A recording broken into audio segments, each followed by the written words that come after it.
circumstances without AD and everything, but were you disappointed in certain ways with the energy, or what did you see as the larger problem? We talked about it, and I said it before games, after games, 9 game days, energy, effort, and urgency.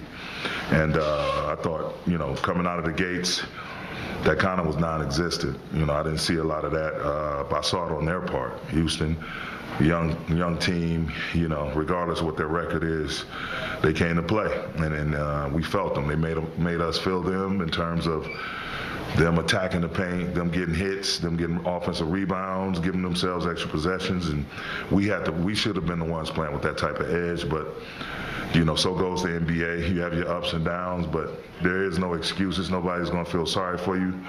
No matter who's in or out the lineup, we got to come to guys who are available and capable of playing. We got to come and put our best foot forward. And tonight, once we did catch up, they went on like a 9-0 run. Jabari hits 2 threes, and then Christopher hits a 3. So, but you put yourself behind the 8 ball if you don't come out the right way. We have to be the ones to come out and establish a physicality and a high competitive bar. Not sure how much of that's just kind of defense versus offense, but execution-wise on offense, other than Austin and Dennis getting the line a lot, what did you see as the issues on offense? When you struggle defensively and you're playing against a set defense, offense is going to struggle. You're not going to be able to be in a good rhythm. You saw against New Orleans last night, we were able to get stops and get runouts and get easy baskets, and the ball started moving around, exchanging hands. But that has everything to do with us being able to get stops and hold teams to 1 possession. They had 78 points in the paint. Is that more of a product of AD not being there, or a product of you guys just not being tough enough? It's a product of us not being good on the ball. That individual pride it takes to keep the ball in front and guys behind you knowing that the paint is the priority. This team lives in the paint. Houston Rockets live in the paint. And whether it's drives, whether it's again, giving themselves second and third possessions on one particular play through their offensive rebounding, they live and thrive in the paint. And we preach that to them before the game. And it's just, as a matter of fact, of putting your mind to it and locking in and wanting to be great on the ball. No one man has to get a stop, but you do have to be the initiator of getting that stop by being great on the ball. Just more specifically into that start, I think Rockets were 8 for 11 to start the game. How much was trying to just figure out the defense with Rui and Jared and sort of somewhat unfamiliar positions for them? And then obviously starting the second half with Wenyen, what was the thought and what did Wenyen give you tonight? Wenyen did a fantastic job rebounding, his activity, his length, changing up some shots. Just, again, his activity defensively in the paint, his ability to secure defensive rebounds.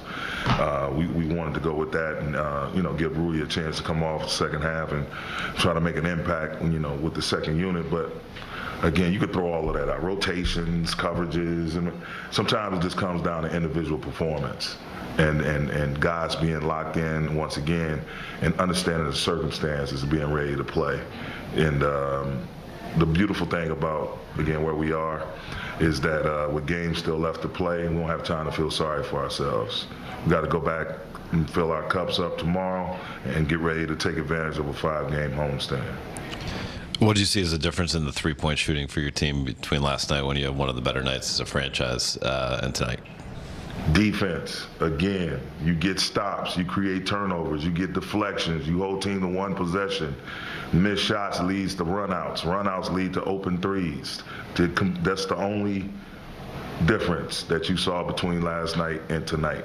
We weren't able to get stops, and then when we did, they were able to collect offensive rebounds. Then we get another stop, and they collect another offensive rebound. So when you're taking the ball out every time, you're not going to get, your pace shots, so to speak. Like when you're getting stops and you're able to, guys are sprinting to the corner, guys slashing, you're penetrating the gaps, defense is being collapsed, then you get the kick out threes. You're playing against a set defense, all of that, it just makes everything that much more difficult.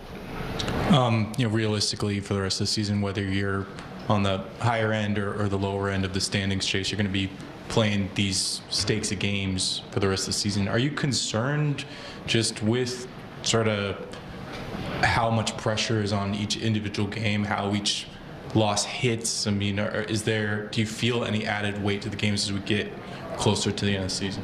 I mean, it's the NBA. If you're not cut out for this, you're in the wrong business. I love it personally. The child, would I rather have a sound and secure spot in the postseason? Yeah, who wouldn't? But our circumstances are what they are, and no way in hell am I going to feel sorry for myself and start looking over my shoulder and what coulda, shoulda, woulda been, or whatever the hell. No, we it is what it is. The circumstances are what they are. Our job is to attack them and attack them with attention to detail, with consistency, more consistency on both sides of the ball, and to make sure, again, we're trying to improve every day, whether it's a game day or non-game day, for the duration of the season. Thanks, Coach.